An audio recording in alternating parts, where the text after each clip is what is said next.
Isang magandang araw mga kaibigan, mga ka-agri, mga kasaging. Ngayong araw po ay bigyan natin ng pansin yung napakagandang tanong ni Ma'am Sing TV tungkol po sa comparison ng lakatan at palay. Saan ba ang mas profitable sa pagtatanim, palay ba o lakatan? So sabi ko napakagandang tanong yan. Nasagot na rin natin dati yan dahil sa nagtatanong sa atin kung profitable ba yung paglalakatan compare po sa pagpapalay. O sige po, ang paglalakatan po ay 10 times more profitable than rice in 1 year. Tama po, narinig niyo. Ganun po. Lakatan is 10 times profitable compared to rice in 1 year. Yun po yung katotohanan. Pagkatapos na rin po natin mag-rice noon at mag-transfer sa pagtatanim ng saging na lakatan, nakita po natin yung napakalaking agwat pagdating po sa profit ng pagtatanim ng lakatan, mga ka-agri. Isipin nyo na lang kung magtatanim kayo ng rice sa isang taon, at least 2 beses ka lang dito sa amin magtatanim, hindi hanggang 3 times, 2 beses lang. At pag nagtatanim po tayo ng rice sa isang hektarya, kahit po na makakakuha po tayo ng napakagandang ani po sa rice, kahit abutin po tayo ng 100 kabans hanggang 120 kabans per hektar, napakalaking bagay na po yun. Napakagandang profit yield po yun sa pagpapalay, mga ka-agri. Isipin natin, 2 beses ka magtanim sa isang taon, pero kung kukunin mo lahat yung sum up mo lahat yung gastos mo dyan at i-minus mo po sa naging expenses mo, kahit na napakaganda po ng harvest po ninyo, mga ka-agri, yung pinakamaganda mong maabot na profit dito sa amin po yan, hindi ko lang sa ibang place, pero disclaimer po, dito lang yan po sa amin. Ang pinakamalakas, pinakamaganda mo ng profit sa isang cropping mo ng rice sa isang taon, kung 2 beses, yung 1 crop mo po ay umaabot lang po ng 45k. Napakataas na po yun na profit sa isang taniman. That is after 4 months po. That is after 4 months nag-harvest ka na. Napakalaking profit na po yung 45,000 hanggang 50,000 yung 1 hectare mong palay. Bihira lang po yan nangyayari dito sa amin. Karamihan po, talagang lugi po. Lugi ka po. Napakalaking bagay na po yun. Kung twice kang magtanim, pagdating po kasi ng second cropping, minsan mas maganda yung first cropping sa second cropping. Minsan mas maganda yung vice versa sa mga nangyayari dito sa amin. Pero sa yun po, marami nang hindi nagpapalay dito pag walang irrigation. Yun po yung mga masaklap na pangyayari sa pagpapalay. Lalo na pagdating ng harbisan po ay mababa yung presyo ng palay, mga ka-agri. Kahit sabihin natin ngayon 45 hanggang 90 pesos, hanggang 90k ka lang sa isang taon. Yun po yung masasabi natin. 90k na profit mo sa palay sa isang hektarya po sa isang taon po. Napakatayog na nun, napakalaki na nun, napakataas na po nun, napakatawag nun. Hindi na yun parang ordinaryo dito sa amin. Talagang ano yun, maximum na po yun pag ganun po, mga ka-agri, yung maging profit mo sa pagtatanim ng palay dito sa amin. Let's go to paglalakatan po. Yung ating lakatan po sa isang hektarya po ay makapagpapasok po tayo niyan ng at least 2,700. List mo na, magbubunga na lang 2,500 ka puno. Yun po, at the 2x2 meters na distancing. Gaya po dito sa akin, 2x2 po ito. Sa 1 hectare mo po, makakapagtanim ka ng 2,500 ka puno. Ganun po yun. Sabihin na lang natin 1,500 na lang kapuno. Baka nagkamali lang ako. Palagay na natin 1,500 na lang talaga kapuno yung itatanim mo.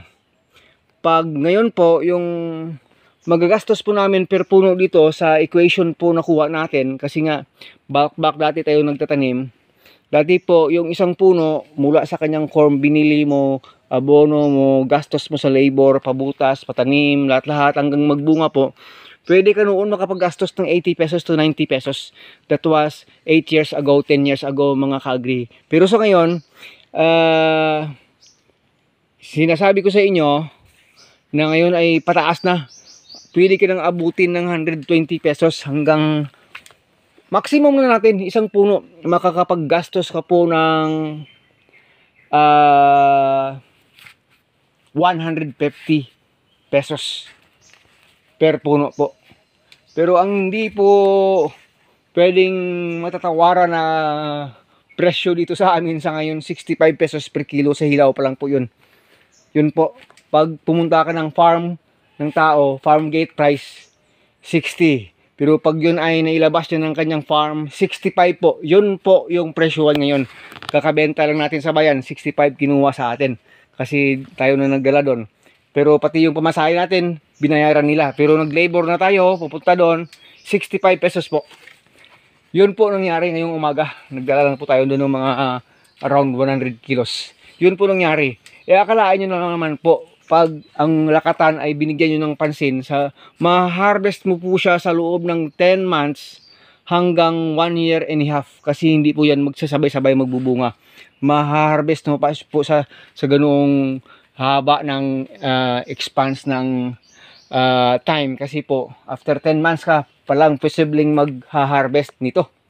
Pag maganda yung paglaki, pag napabunga mo na sa loob ng 7 months. Pero ngayon po, na aming napagtanto, pag yung isang puno po na pabunga mo, gaya po ito, may bagong lapas ito. Explain ko lang sa inyo further. Ito po ay 1, 2, 3, 4, 5, 6, 7. Wala pang 8. Kahit 7 hands lang po yan, pwede po siyang aabutin ng 18 kilos. Kasi hindi naman tayo puspusong nagbibigay ng napakaraming inorganic na fertilizer dito. More on organic po ito. Pag inabot po yan ng 16 pesos, at the price of 65 per kilo, 1,040 po yun, 1,040. So ibig sabihin, pwede po tayong mag-net nito dito. I-minus mo lang yung 150 mo po. Pag inabot mo 1,000 dyan, mayroon po tayong net na 850 po. Yun po, net na po yun. Net per puno. Net per puno. Ganun po kalaki. 850 pesos. Pag umabot po siya ng 20 kilos, yung isang puno po natin, magninet ka po dyan ng 1,100 kada puno. 1,100. Palagay na lang natin. Nagninet ka na lang ng 800. 800 po. Oh, very observant yung iba. Very, sabi ng iba, ano lang, wala yan. Yung usapan mo, wala yan.